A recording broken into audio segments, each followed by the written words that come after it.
Hello, welcome back to the Voice of Transformation, the podcast that is designed to help you become the best version of yourself. Today, we are much blessed to be back in our studio with new guests, with a new topic. I know many people have been demanding why we haven't done any content reflecting to Africa, yet that's where many we came from. So today, that's why we are here. And of course, I am with someone, a person I deeply respect, a person I would say has changed my life in so many ways. So before we start, allow me to welcome Tim to our podcast.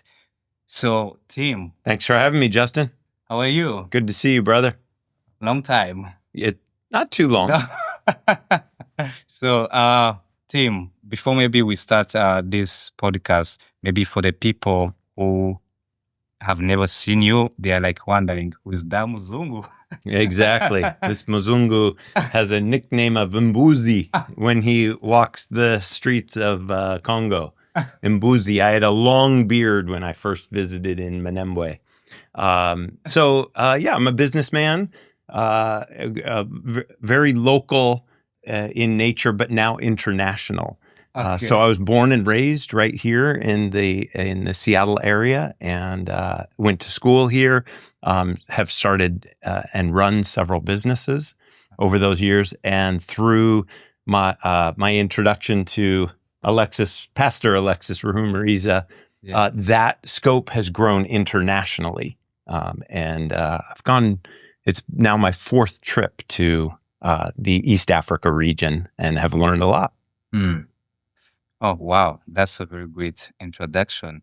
So, as maybe people they have heard, he's a business guy, and that's what we are going to talk. We are going to talk about breaking the poverty cycle in Africa. I know many people. We always most of young people we normally complain like in Africa we don't have opportunities, and but in some other way, other people they just went to Africa, they are learning to say like there is a lot of opportunity. So for people who was born there, we complain. We just want to come in USA, in this West Africa, and other people that are going there. Sure. So then my question is it really African we lack resources or we lack opportunities, or it's just level for entrepreneurship? Sure. Well, and let me start by first saying that every country has the same challenge that you just described. Yes. People come from another country or nation and they become successful. And the locals look around and they're jealous or they're mad. Why are these people, they weren't born here. They didn't live here. So it's not unique to Africa. Africa is having and will have its moment. I'm convinced. If you look at a lot of the demographic information, and statistics, it's a very exciting country. It's a very young country. It has all the world's natural resources. There's no reason why doing business in Africa shouldn't be successful. Sometimes I think when somebody's born in a place, they miss seeing the things that are right beneath their feet. Yes. Somebody comes from another country and they're seeing Africa for the first time. They look around and say, "Oh, this is amazing. Do you realize these resources?" And they have the perspective of their home country of what could be done with those resources. So I don't think Africa or the African people lack anything. Maybe if we had to say one thing, it's perspective. Yes. Or being able to see the opportunity that's there. Now, I just came back from Bukavu, where I led a couple of entrepreneurship workshops. And one thing that's on the hearts and minds of the young people there that they think they lack is capital. Yes. Money. And I could say, depending on the business idea, that could be true.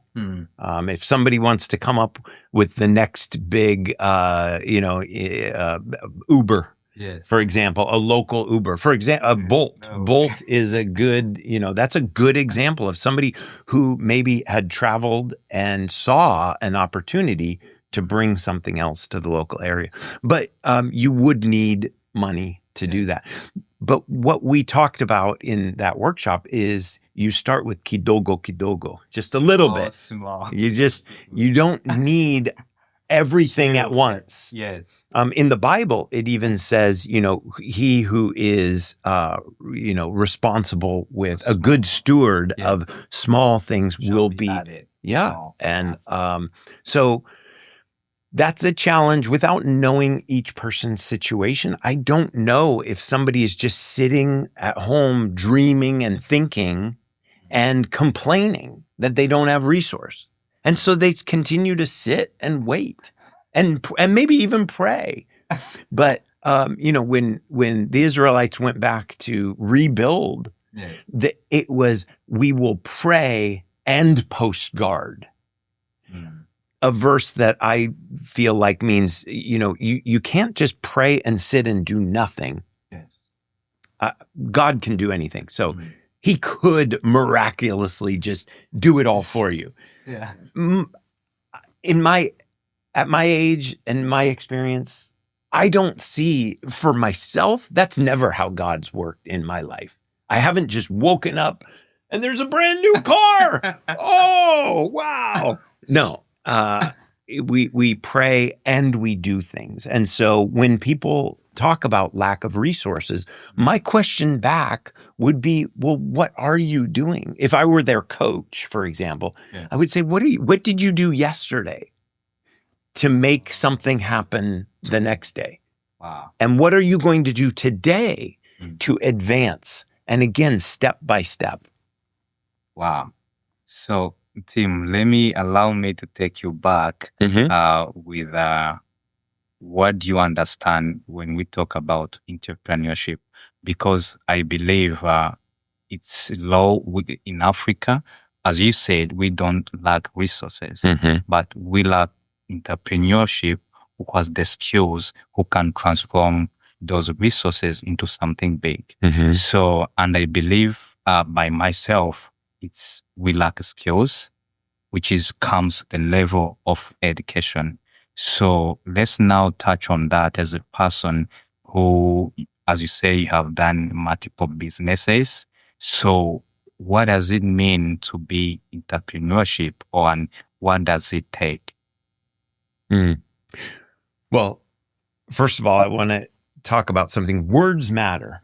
So rather than ever talking about anything we lack, let's keep talking about what we have. What do we have? Wow. What skills do I have today and now? And let's focus on those first. It's okay. We can talk about lack. But if we do talk about lack, let's make sure we talk about abundance 5 times more than what we talk about lack. Otherwise, that becomes the dominant theme. And then in social media and when we gather, we lack this, we lack that. And if only we had this. Well, I visit Africa and I see abundance. Yes. I can't wait to get back. In fact, I hope to get back in November. Right now, there's an Ebola outbreak, unfortunately, and we pray for the people who are suffering because of that. But I'm itching to get back because there is so much. There is so much abundance. Yes, I could go and say the roads aren't completed and there's potholes and there's corruption and there's this and that and the other thing, but that will just keep me down in that space. Okay, now your question was about entrepreneurship. It's a big topic, but first of all, I think there's a lot to unwrap here. There's entrepreneurship and there's capitalism. Okay. Right? Okay. So capitalism on the world stage has a varied reputation. Okay. Okay. Some people in countries and some countries in total do not like capitalism. One of the problems with that is they see the worst of capitalism, the greed side of capitalism, the self-serving side of capitalism, the cronyism or corruption side of capitalism. But if we go back and we think about the heart of capitalism, it is service-based in nature. It is the most selfless act that you can do in this world. If you think about it, you have to stop everything, stop your life and say, I see a need out there. I want to meet that need.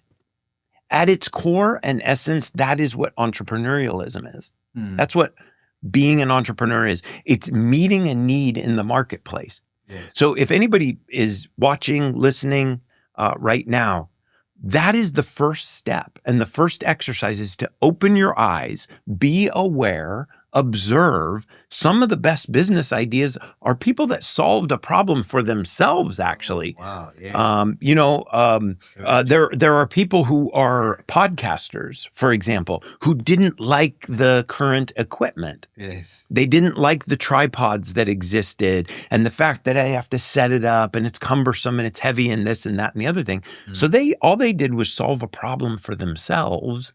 And then they said, I want to make this available for my competition, for the rest of the world. And they brought that thing to market. So again, back to the service idea. If somebody is thinking they want to be an entrepreneur because they want a private yacht or a second home or a car, I highly discourage that. And unfortunately, the internet is full. Every third scroll. Do you want to make billions of dollars? Look at my paycheck. Look at my Maserati, my Lamborghini. Just 20 minutes. In just 20 minutes. Take my workshop. Take my course. That's basically saying, give me your money. Now, I've not taken these courses and things, so I don't know. Maybe I'm missing out on something. Yes. I don't think I am, though. The entrepreneur, the entrepreneurship that I would like to promote and that I think comes from a biblical perspective has nothing to do with sports cars. It has everything to do with service. It has everything to do with meeting a need. Wow. It has everything to do with observing the world around us and being a good steward of it. It goes all the way back to the garden. Wow. God gave us everything, and he said, be good stewards of this. Take care of it. Multiply. This is a business principle from the very beginning. But he didn't say grow greedy. He didn't say amass personal wealth for yourselves. So maybe I'm taking a little bit of liberty with those scriptures, and I think everyone here is Christian. So everyone who is watching is very Christian, and I think, to be honest, you are touching on something that's very profound, and it's not the first time for me hearing that, because I'm lucky to be with Pastor Alexis, because sometimes, of course, we talk. And as a person who want to reach far, want to be successful, and he normally tells me like the same thing, like to be an entrepreneur, or to be a person who is different, who is unique, is having the eyes to see what others can't see. It's having the eyes to see the solution where others they see the problem. right. Which I think also that's what being entrepreneurship means. It's going to see where others they're complaining. We don't have lots. We don't have this. And for you, you are like, oh, wow, how can I make this happen? Exactly. So I was watching actually one of the podcasts from Jack Ma, one of the guy from Chinese. He went to visit Africa. So when he went, he was he met with all the leaders. Everything like they talked was just a problem. Like, we lack this, we don't have this, we don't have this, we don't have this. And he was like, oh, wow, Alibaba is going to multiply millions and millions. Why? Because he already see the opportunities. Mhm. What others, they're seeing the problem, or already for him, he was already seeing the opportunities. So yeah, he was kind of touching to that. So let's now talk about a little bit about your business, which is Agape. Mhm. So I know you are co-founder of it, and I tried to do a little bit research how it was found and everything. To be honest, I would say it's almost the same. You just view the problem and then you say like, now how can we try to help? But basically, it was to help immigrants who normally come here and struggle to find the jobs. Mhm. So I just want you touch on that, like how did you form the company and how where now it is today? Yeah, and listeners oftentimes want a formula. They want an easy answer. Yes. How can I do this same thing? Similar to how the stories in the Bible, God appeared to Moses in a burning bush. Did he do that again? I haven't read that he's done that again. So when you hear this story, it doesn't necessarily mean that that's the way or that that's going to happen again to anybody. It's just a unique, I think of it as a following of obedience, of awareness and action, follow-up action. Yes. So at the time at Bell Press Church, Pastor Scott Dudley was giving a sermon series about combining work and faith. Yes. Too often, believers go to church on Sunday and they think, okay, I did that, and now I'm going to go to work on Monday and I live a completely different life. I earn money in order to pay tithes to support the church, and then I go worship one day a week.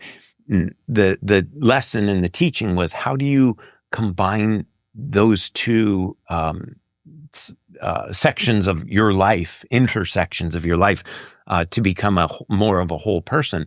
What I was doing at the time as a profession was not something that I felt like I needed to turn away from because it was a bad thing. Yes. No, it was good. We were providing jobs for people. We were good bosses. So they hopefully went home and treated their family well, and they're raised kids, and then their kids may be an asset to society someday, and I'll be dead.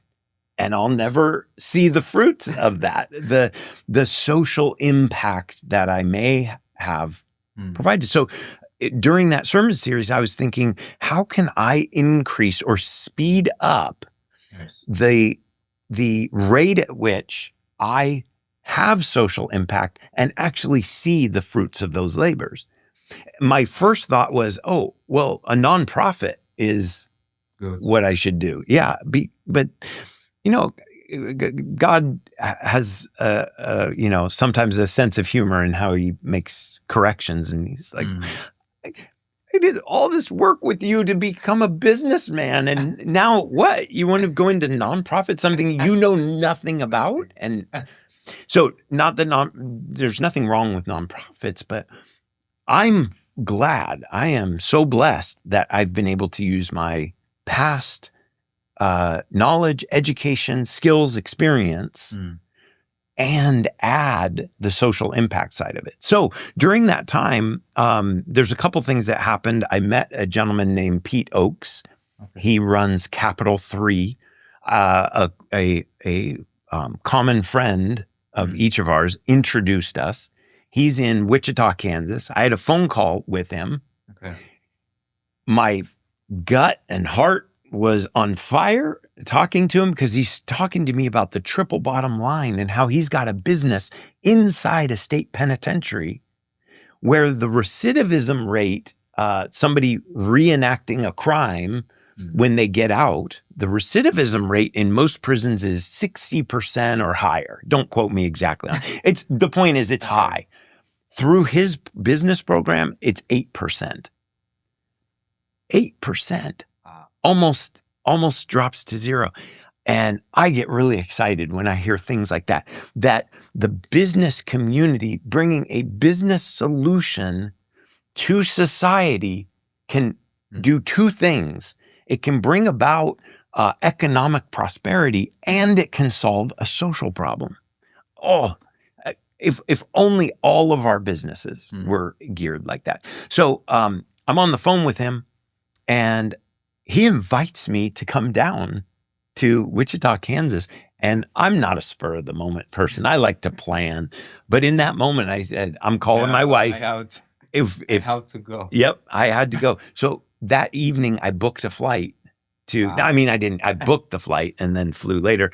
That was transformative. I get back from that trip where he shared with me the triple bottom line, and they've got a little graphic on their wall that talks about the economic, the social, and the spiritual bottom line. So bottom line meaning usually in a business, the bottom line means how much money was made. And that's what people want to know. Well, what's the bottom line? Did we make money? Did we lose money? How much money did we make? Most businesses, and back to what I said previously, the problem with capitalism today is it's solely focused on the economic bottom line. Yes. And it has the power, its untapped potential to touch upon the social, spiritual, and natural resources and bottom line. So anyways, I am learning for the first time, it's solidifying these three things, the triple bottom line. Sometimes people talk about a quadruple bottom line as well, but that triple bottom line, I come back to the area, and the very next sermon isn't really a sermon. It's more of an unveiling of Bel Press's new mission. And I'm going to paraphrase it. I'm not going to get it exactly right. But there's a slide. I did take a picture of the slide, and I felt like, talk about burning bush, I should remove my shoes and get down on my knees because this felt like a holy moment. I'd just gotten back about learning about the economic, the social, and the spiritual impact that a business can have. And Bel Press's new mission, is to impact the spiritual, social, and economic well-being of all of those where we live, work, play, and learn. I just about fell out because it was the same three, just in reverse order. So those things solidified to me that I need to be doing something in a different direction. The next question was what and where and how. So I'm now, just my eyes are open to see things. And that's when there's a local meeting. It's an amazing group of people. It's called Kairos, K-I-R-O-S, kairos.org. And we meet once a month on a Friday for breakfast. Okay. If you've ever been to a networking meeting, oftentimes you meet somebody and you talk about news, sports, weather. Yes. It's awkward. It's uncomfortable. Who are you? I don't know you. You don't know me. What are we supposed to talk about? And then, sorry, I got to go, but here's my business card and let's have coffee sometime. Okay. And then you never do. You never meet that person again. The card ends up on a desk somewhere. That's it. I see Pastor Alexis Rahumariza across the room. And in this crowd at that time, it wasn't so diverse. So it was easy for me to spot him. And I recognized him as a member of Bel Press because he was oftentimes up front. And I just wanted to make him feel welcome. I didn't know if this was his first time or whatever. So I just approached him. I say, you don't know me, but I recognize you from Bel Press.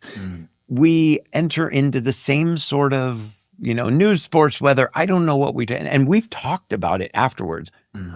How did God architect that conversation? Neither of us remembers really exactly, I said this, then you said that. But somehow the conversation turned to this challenge that immigrants have when they come to the United States that I wasn't very aware of. People have an education, they have skills, they have experiences, and they have to leave all that at the border. And he's opening my eyes to this, saying, well, that doesn't seem right. That's a shame.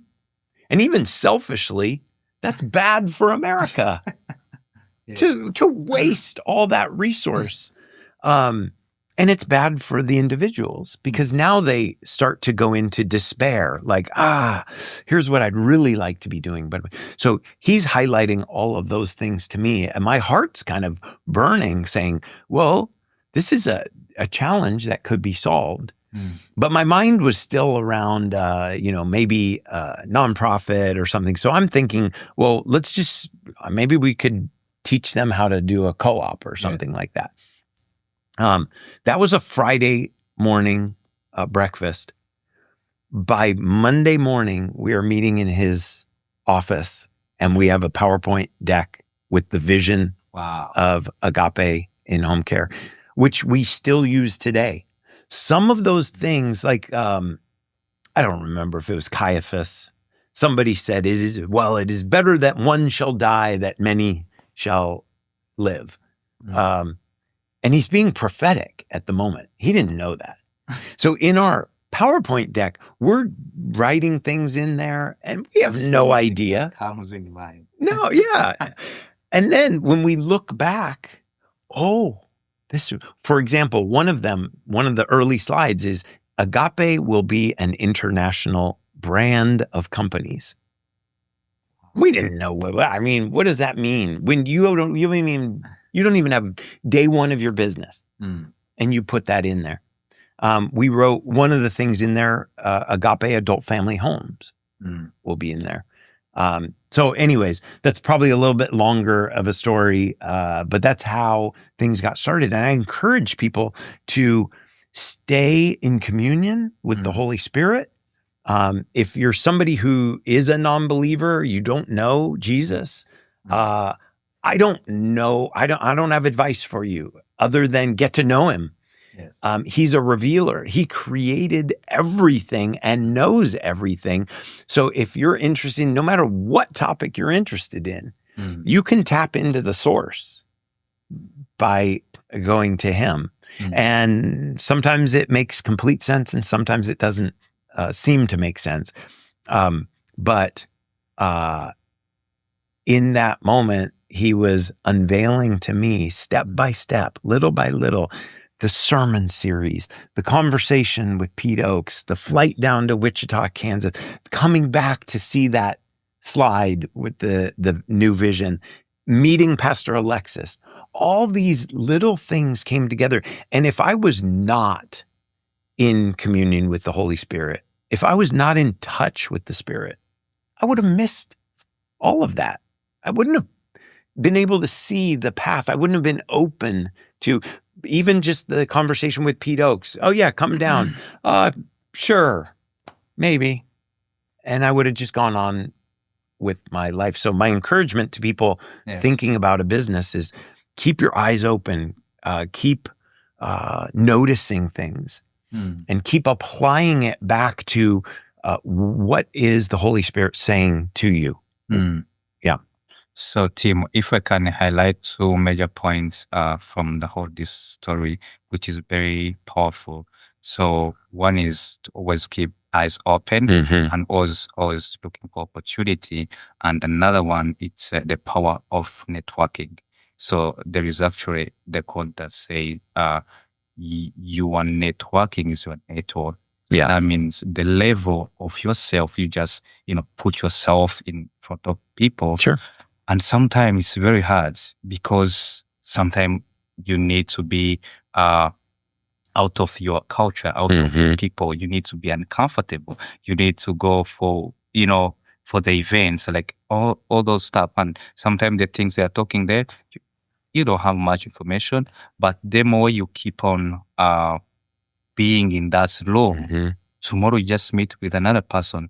As you met, I was really inspired how you met with Pastor Alexis. So when I came to this country, I would say it has been one of the secrets that I have gained from him. He just told me, like, there is no any formula to be successful in this country. So what you have to do, take your head and hijab you are doing on me, and you have to divide it into two parts. One part, which is 50%, has to be your home. You have to talk with the people. You have to make relationship. And another part you have, which is another 50%, you have to be American, because that's where you are going to spend most of your time. I don't know if it is your whole life, but that's where you are going to spend a lot of your time. So just go there. There is a lot of opportunity. Just volunteer. Don't just always go look for money.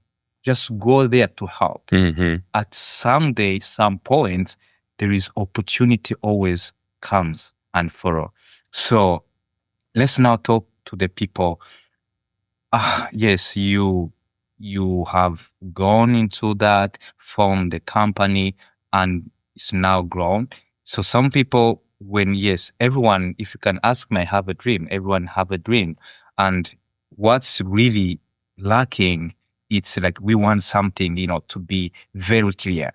So in your experience, forming the company and being where it is today, what is the journey? Is it something like was clear journey? You have a lot of money. You just, everything was clear. So what is experience for you to form the company and being where it is now today? I would say, going back to Genesis, it's a story of bringing order out of chaos. Okay. So to what you're asking, no, it was not clear. It was not laid out. The early days were rough. In fact, the fact that Agape exists today is probably due to Pastor Alexis's unquenchable enthusiasm. Because there was a moment where I told him, I said, we're bleeding money so fast that we cannot keep this up, and we just need to shut this down. And he would just say, no, God will do it. God will bring us through. And sure enough, he did. But no, the journey is varied. Think about the journey through the desert, just circling, walking in circles. I think Mzungu even means guy who walks in circles. So we try things and they fail, but we don't give up. And we try something new and we struggle. And so we adjust and we make course corrections. I like to liken some journeys with, like, if you're driving and you find that you made a wrong turn, you don't drive back home and start all over again. You just make a slight adjustment and you keep going. And also you don't just stop. You don't say, I'm supposed to turn right. I turn. You just look to the next exit. Wow. I'm just going to sit here. No, you keep driving. Even though you took a right turn, it was supposed to be a left, you're going to have to keep going sometimes on that right turn until another opportunity to change happens. That's frustrating. But it's part of the journey. So again, I feel like, and I'm not perfect, and God and I are working through stuff, and I can be stubborn. Yes. But in this era in my life, I think I'm the most submissive to Him and His will that I've ever been, and it's paying off. And it's a joy to actually be that submissive in it. So things like, I've never been to Africa, and I never thought I ever would. Yes. Didn't really no offense, but didn't want to go to Africa. Yes. Now I'm a person who just keeps wanting to go back and learn more. And part of that is out of being obedience and being open to different opportunities.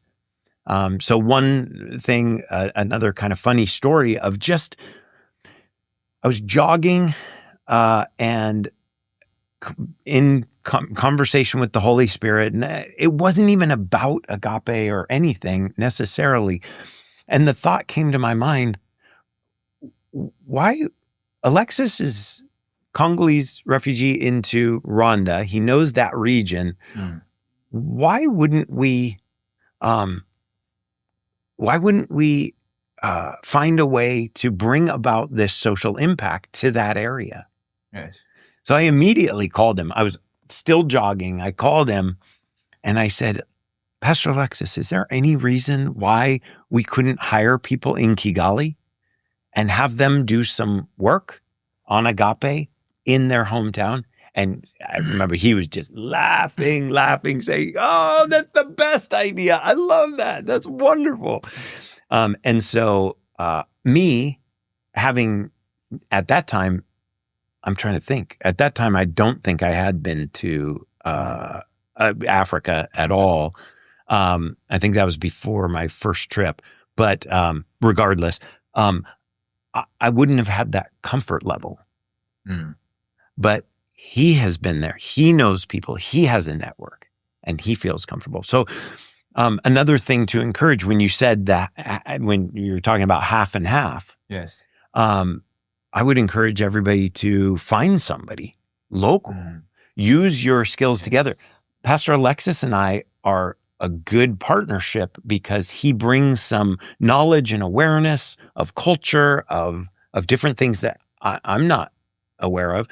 And I bring local knowledge about how things are done here in the United States and ways that we can navigate those. So, yeah, there is no one formula.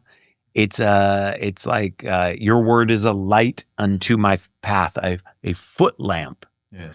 To show me one step that I can be taking at a time. Before, earlier in this conversation, I said, what did you do yesterday to affect today? What are you doing today that will affect tomorrow? It's that little step by step.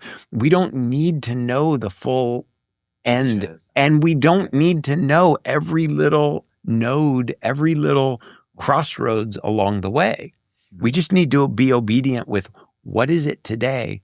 And today may actually be, and I talked about this in Bukavu in the workshops, today, your path to entrepreneurialism, entrepreneurship, being an entrepreneur, may be being the best employee to your current employer. Wow. Are you the best employee at your job right now? If you're not, shame on you.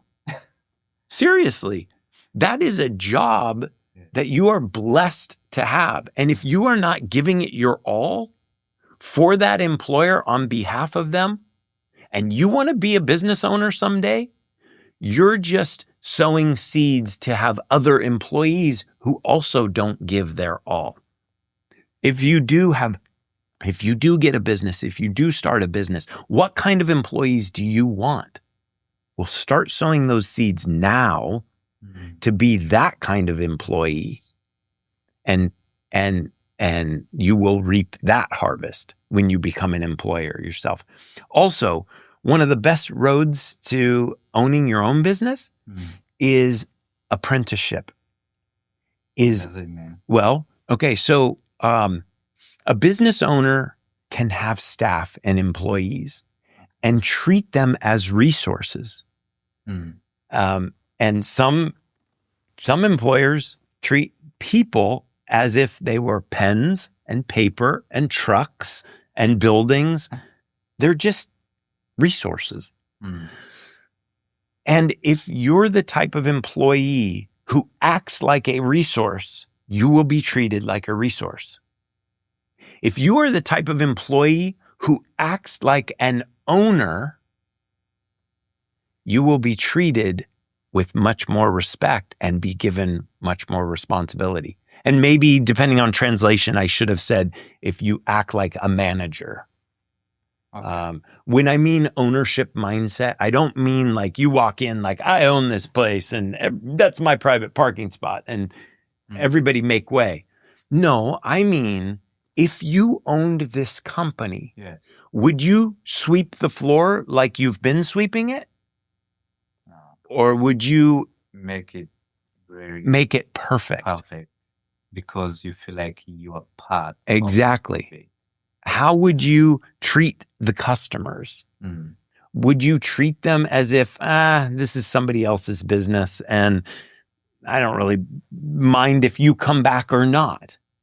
Well, I can guarantee you that business owner is going to treat that person like a king or a queen because they feel so vulnerable from the standpoint of, if you don't come back, my business may not succeed. And so I'm going to do everything in my power to make sure that you come back. So one of the best paths, or I shouldn't say one of the best, a path to owning your own company is by being the best employee and getting recognized by the management team, by the ownership team, to say, whoa, what's this guy doing? What's this woman? Where did they come from? This is bizarre. This is different. We don't usually see this. And either they will come to you or you can come to them. Push your case. Advocate for yourself. Go to your supervisor. Keep stats and data. This is what I've done. This is the impact that I have. I want to share with you, compared to everybody else at this company, look what I'm doing.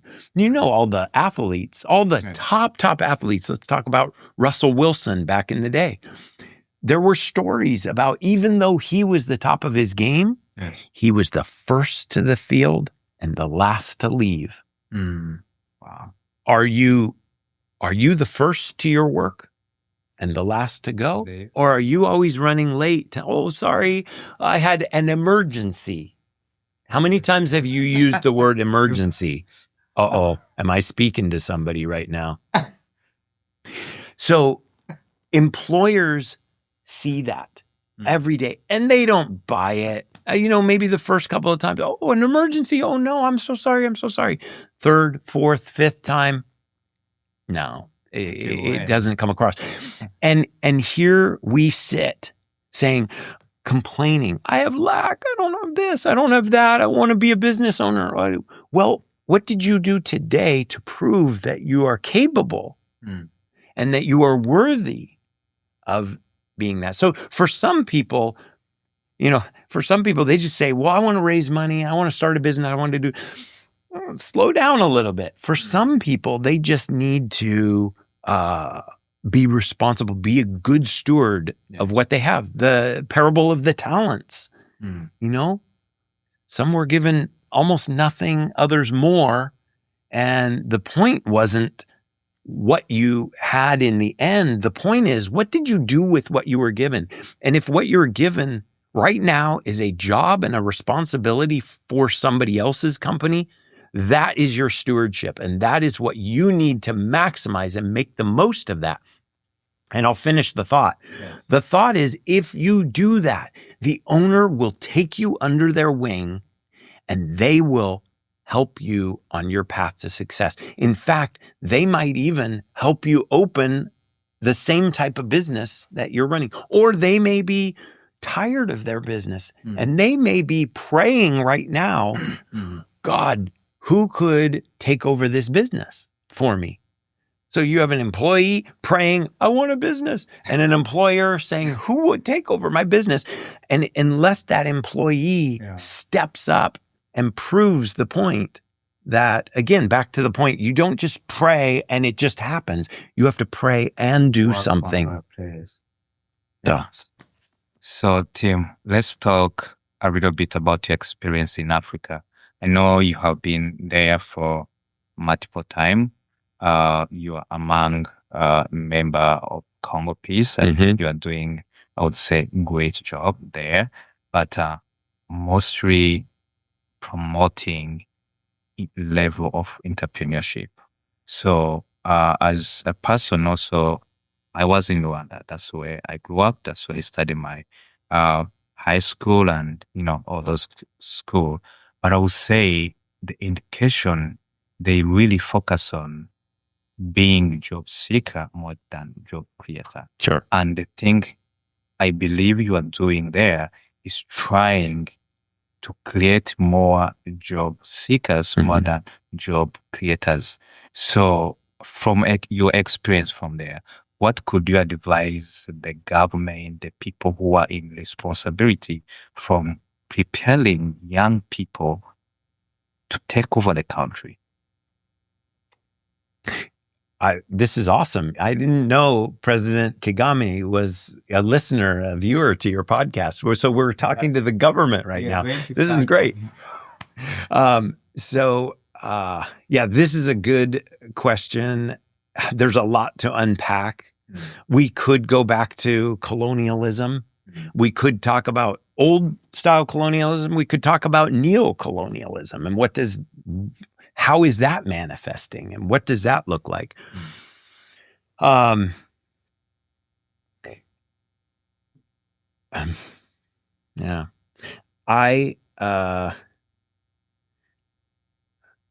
of the hard things, and we suffer it even in the United States. So it's not necessarily just about Africa and colonialism, but our education system, according to some, was to benefit factory owners. Yes.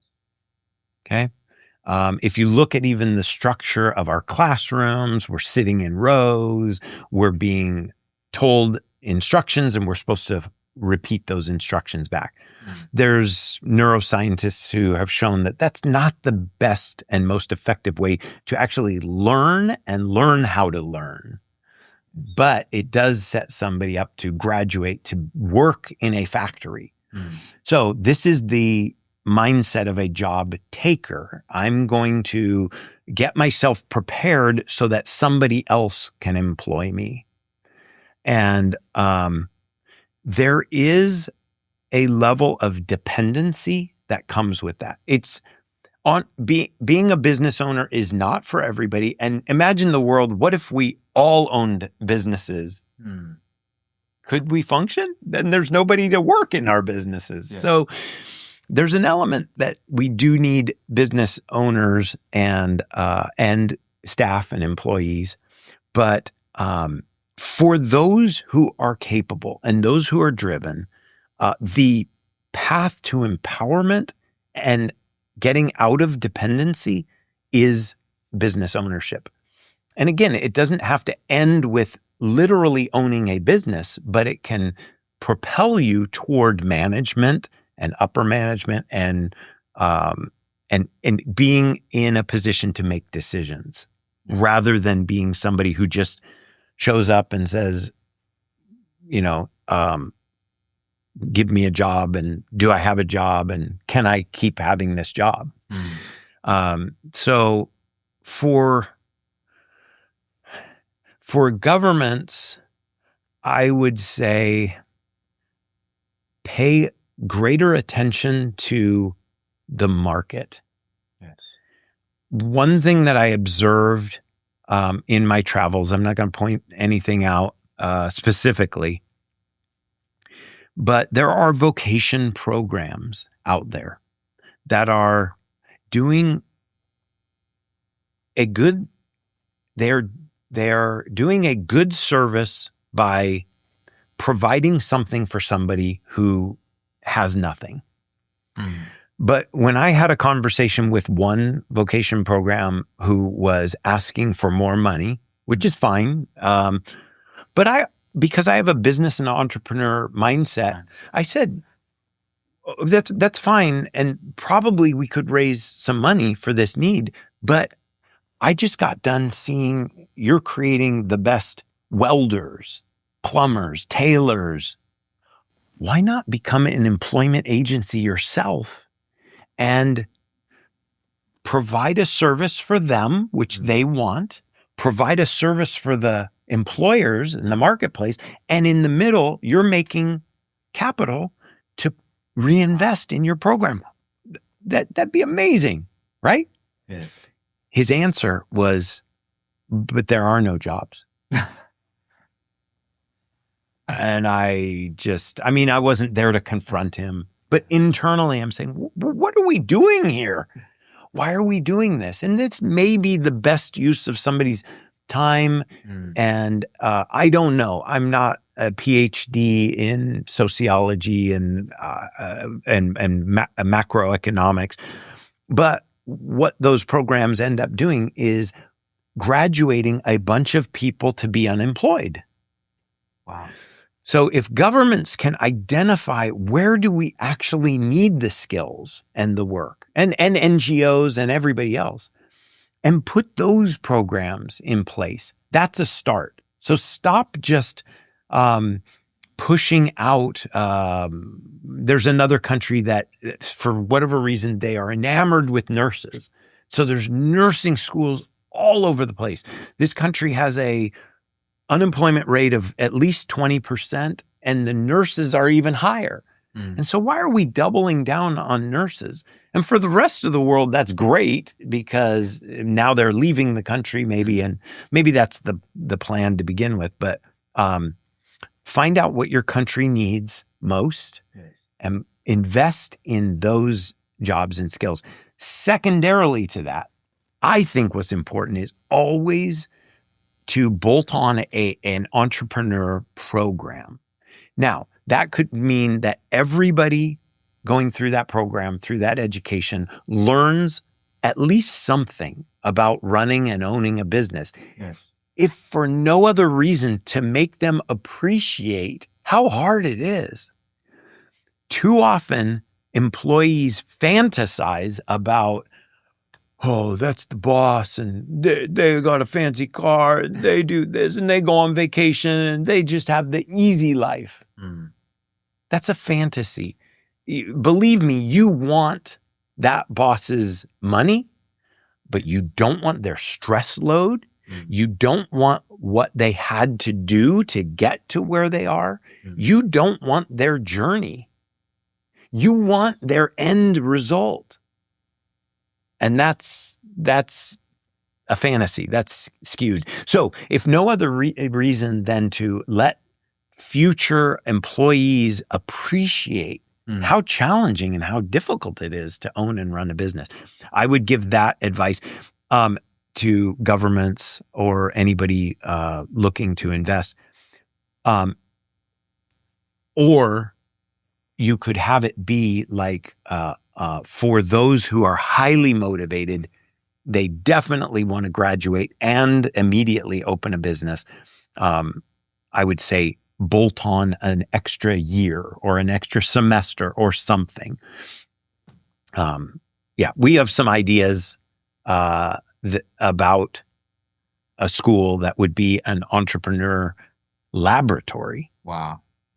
So I like school. I especially loved getting my MBA, my master's. When I graduated, I was like, oh, this is so sad. I really loved it. So I'm a fan of school and education, and I can also be a critic of it, because too often we just read about and we don't do. Wow. So even my own MBA program, we read, and it was theory, and we learned, but we never rolled up our sleeves and did. We had two opportunities. One was an awesome class in venture capitalism led by two principals at Madrona, locally, a very highly respected local VC company. And they had us actually create a fictional company, and then we had a little competition at the end of it. And then the other thing was the University of Washington offered a business plan competition where out of our program, only three of us got together and said, let's do this, let's do something. We won the best service idea out of that. But that taking your theory and putting it in action is too often missed in all of our education. Not all. There are programs that are, so I don't mean to paint that a picture broadly, but our mainstream education focuses just on book knowledge, listen to a lecture, take a test, and pass on to the next grade, and that's it. Tim, thank you so much. I believe this is not, let's call it part one. Sure. So, but before we end, allow me to ask the last question, maybe for the benefit of you as a person who has sit down, listen to this episode and say wow, everything was awesome. What is one single piece of advice for any immigrant, most especially young people who want also to be successful, who want also to be an entrepreneurship, who want also to contribute to the countries? What is single piece, one advice you can tell them? Say, if you can go and do this, I guarantee you, not today or tomorrow, but you will succeed. I would say be a steward of what you have today. If you're not willing to take it absolutely seriously, you're going to stay in the same cycle. And that I talked about that being a job that you have. And if you're not taking that response with the utmost level of responsibility, it would go to your car. Maybe you're driving a car that you don't like, but if you're not polishing that car and shining that car and keeping the maintenance up on that car, how can you expect to get a better car? And then when you get that better car, you're not gonna have learned how to take care of it. So I'd say be a good steward, take responsibility of what little you have today, because it's going to set you up for success in the future. All right, guys, thank you so much. I hope you have learned a lot. I have also learned a lot. So if you can take one thing, it's that being entrepreneurship, it's not the clear path, but it's always possible. Not maybe today or tomorrow, but it will happen. So thank you so much for your time. I hope you're going to enjoy this. Please share, comment, subscribe. Otherwise, see you for the next episode.